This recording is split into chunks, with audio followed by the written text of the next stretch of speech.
And we're live. Okay, so yesterday we finished reading the Inferno. Those Canto 34 questions, the very last Canto of the Inferno, those will be due tomorrow. I'll check those. We'll go over them. Next week, please remember on Friday you have the next creative writing assignment due Friday night. Instructions posted on Jupyter.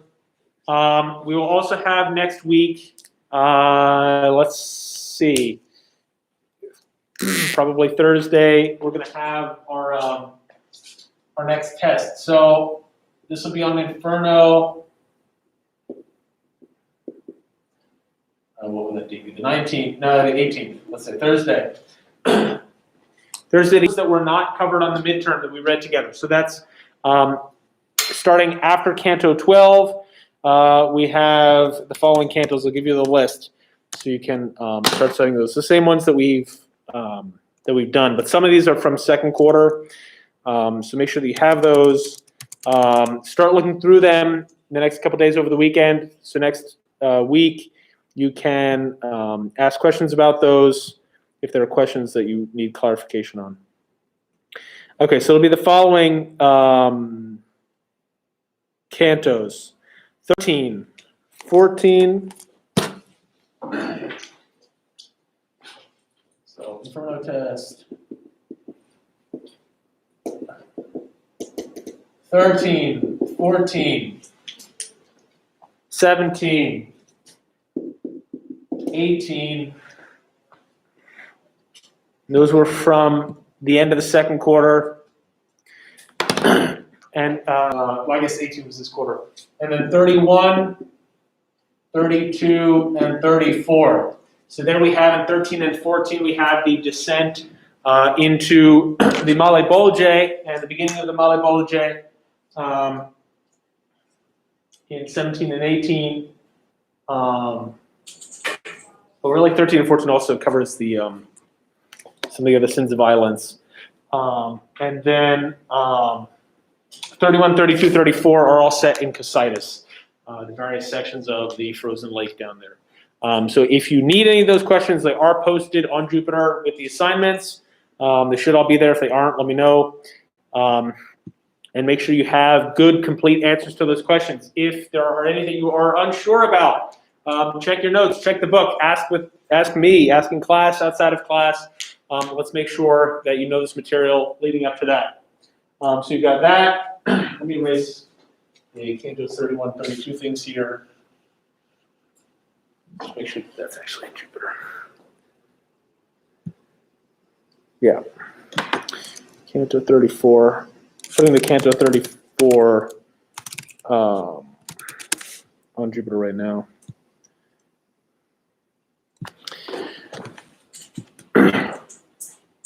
And creative writing for the 19th creative writing.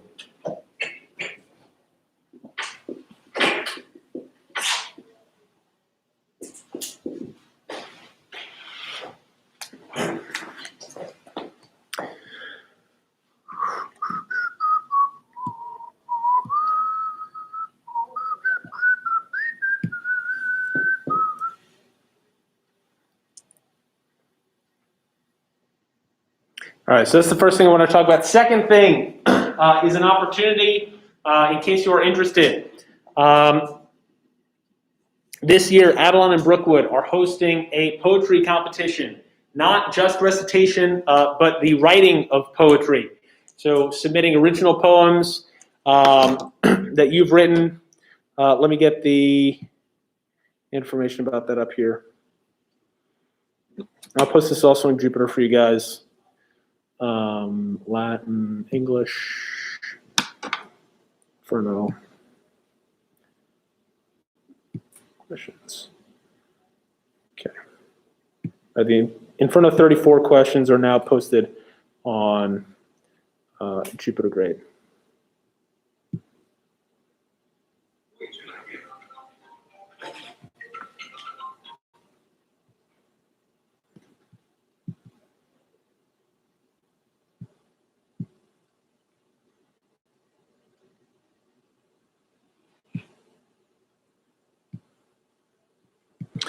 Okay, so this competition is being held in honor of Mr. Joe McPherson, so Mr. Rich McPherson's brother, Mr. Gil McPherson's uncle, who former headmaster of Brookwood, not only a fan of poetry, recitations, but also writing poems himself, published at least one book of poems. And once this loads up, it's open to any high school student in DC, Montgomery, and PG County. So if you have friends at other schools who might be interested, let them know. We want to get as many entries as possible. Here's the encouragement. The top prize, the first prize, is a cash prize of $1,000. Second place is $750. Third place is $500, and then 7 runners-up get $100 each. So a lot of cash prizes available there for students who are going to compete here. You can submit 1 or 2 poems. Again, this is from the flyer that I'll post on Jupiter, of up to 25 lines by March 25th. So you got about a month and a half for that. Wait, $1,000? $1,000 is the first prize, yes. Like 1 with 3 zeros after it. Yes, that's that's a lot of money. And so then if, so you submit them by March 25th. If you're one of the finalists, then the finals are going to be done live with you reciting in front of a panel of judges to determine the overall winner. Those 10 finalists, they all get money because there's a first place, second place, third place, and then 7 runners up. So if you make it to the finals, you get at least $100, possibly more. There's no restriction as to the form of your sonnet. It could be free verse, so it doesn't have to rhyme. It could be a sonnet. It could be in heroic couplets, those sets of 2 rhyming lines using iambic pentameter. Lots of different options there. The theme is what has provoked wonder in you. So wonder being the theme here. There's a website on the form here for you to submit the poems, and then the recitation will be on May 1st. Yes. So if you have any questions, let me know about that. Feel free to tell your friends. Feel free to share the flyer with other people. Again, it's open to any students in high school in Montgomery County, Prince George's County, and DC. You guys have any questions about that?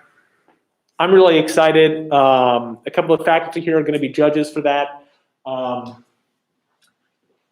Writing poetry is very different from writing prose, meaning not poetry. It's more difficult.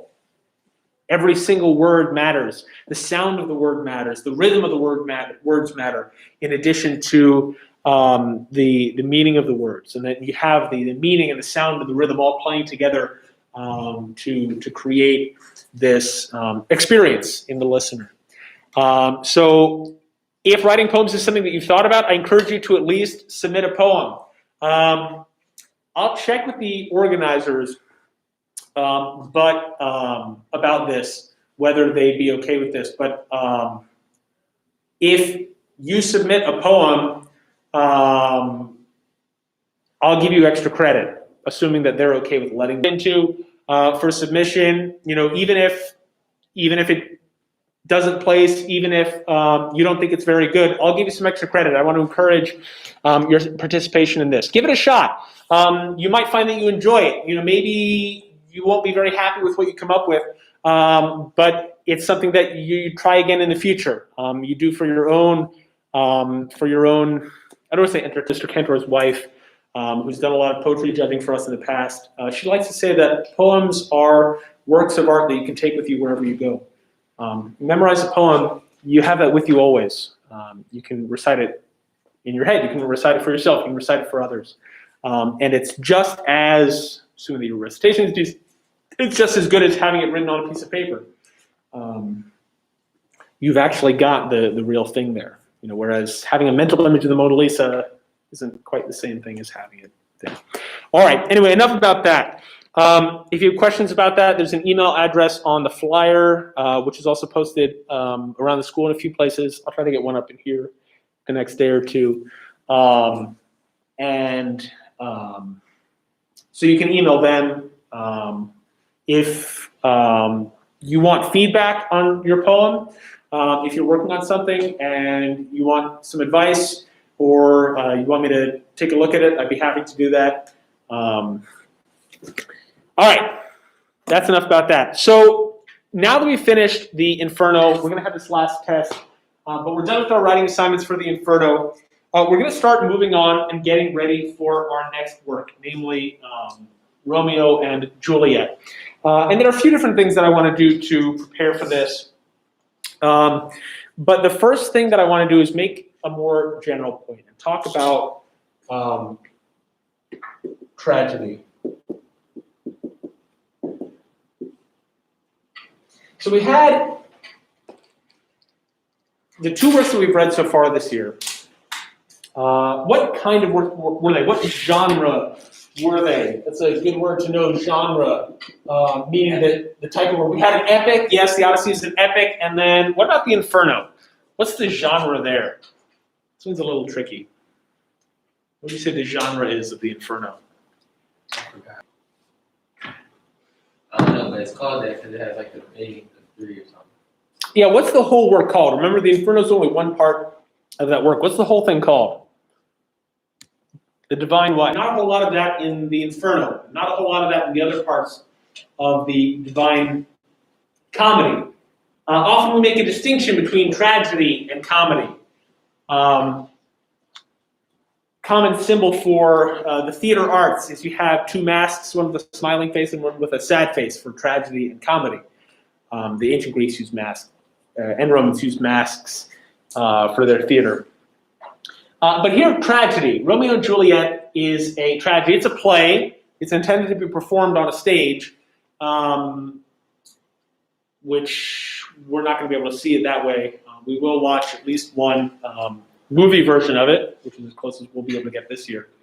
But it's a tragedy, as opposed to an epic or a comedy. An epic often shares some elements with tragedy. So let's talk a little bit about tragedy. Tragedy, well, what do we think of when we say tragedy? So comedy, humor, jokes, haha, funny. What about tragedy? Sad, sadness, death. What else?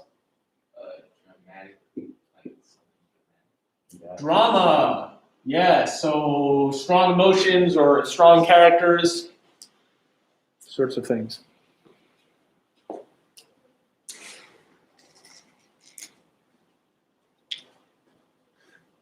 There are two words in particular that I want to talk about here with tragedy: fear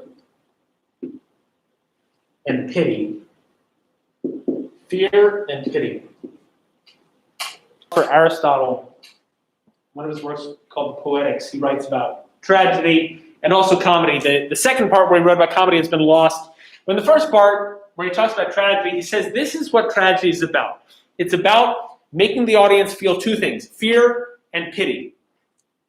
Fear and pity. How? How does it do this? A tragedy is always going to have, according to Aristotle, some character in it that we identify with. When you read the Iliad or the Odyssey, do we identify with Odysseus? Do we see ourselves in Odysseus' shoes? Probably not. You know, his world is so different from our own. His life is so different from our own.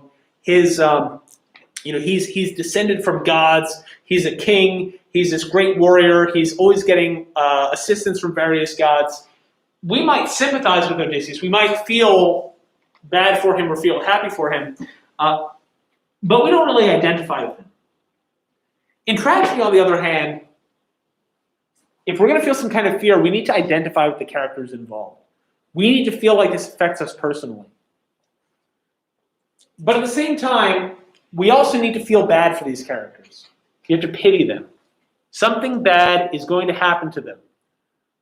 Do we always feel pity for people when bad things happen to them? No. No. When do we not feel pity for people to whom bad things happen? They deserve it when they started the bad. Yeah, when they deserve it, generally speaking. Aristotle actually says that's what makes comedy comedy, is that bad stuff happens to people who deserve it. And that's what makes it a comedy. that's kind of true, right? A lot of our humor involves that. That's a way in which the Inferno is a comedy, because bad stuff happens to bad people who deserve it. But here, with pity, pity happens when?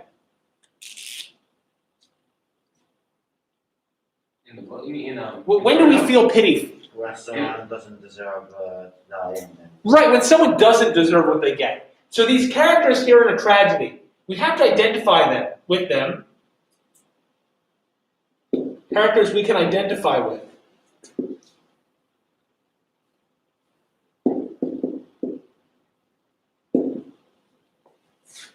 But they also don't really deserve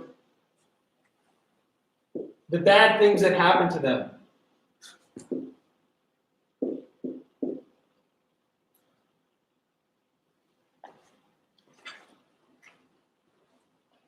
In this way, the Odyssey is sort of like a tragedy. Because Odysseus, does he really deserve having to go on all these journeys? probably not.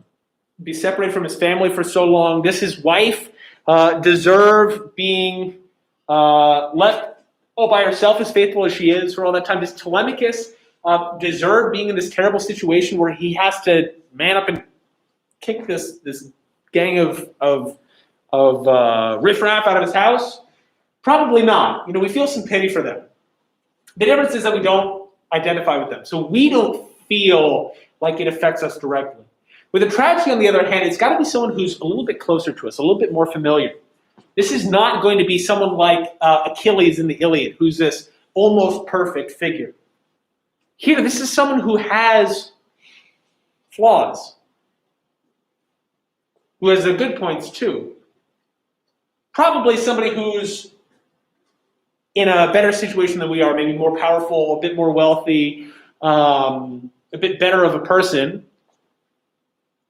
We have to definitely think that they're a decent person for them not to deserve this bad thing, but someone we can identify with. And yet, even though this person is, for the most part, good, someone that we look up to, but also see a bit of ourselves in, there's some mistake that happens that leads to something bad. And this is, we call the character's tragic flaw.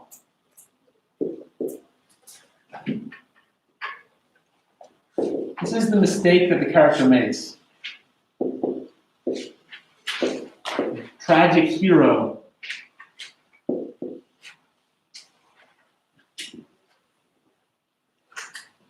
Does Odysseus have a tragic flaw? We want to talk about Odysseus having a tragic flaw. I mean, he made a mistake with the Cyclops. Then he tells his name. Right. Telling his name to the Cyclops as he flies away. The flaw there is of pride. Odysseus is proud. Hubris, as the Greeks would say. And this pride leads to a lot of this bad stuff that happens to him. Yes, it was a mistake. He sort of deserves it, but does he really deserve that much? That's a mistake we could see ourselves making. He's just fled from this monster that ate so many of his men. He came with this great plan. He blinded it, hid under the sheep, and then he's just so overwhelmed that he says, "You can tell him it was Odysseus." And he makes this mistake.